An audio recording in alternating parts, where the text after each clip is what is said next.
அதனால தான் நம்ம துன்பம் வரும் நேரத்தில் கிருஷ்ணா காருண்ய சிந்து அப்படின்னு அந்த கண்ணனையே நமக்கு துணையாக அழைக்கிறோம். தந்தை செய்த இந்த தர்மத்தை தினம் தினம் பார்த்து வளர்ந்த குழந்தை கண்ணன். அதையே தான் தன்னோட வாழ்க்கையிலையும் அந்தந்த சமயத்தில் அதே மாதிரி தானத்தை செய்து ஒவ்வொருவருடைய மானத்தையும் வாழ்க்கையையும் காப்பாற்றி கொடுக்கிறான். திரௌபதி துகிலுரியும் அந்த நேரத்தில் அம்பரமே ஆடையை தானமாக அளித்தான். தினம் தினம் கோகுலத்தில் பசுக்களுக்கு எல்லாம் தண்ணீரை புகட்டினான்.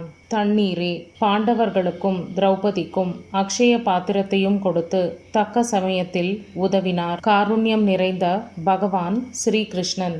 எம்பெருமான் நந்தகோபாலா எழுந்திராய். வழக்கமா பகவானை நம்ம எம்பெருமான் அப்படின்னு சொல்வோம். ஆனா இந்த வரியில ஆண்டாள் நந்தகோபரை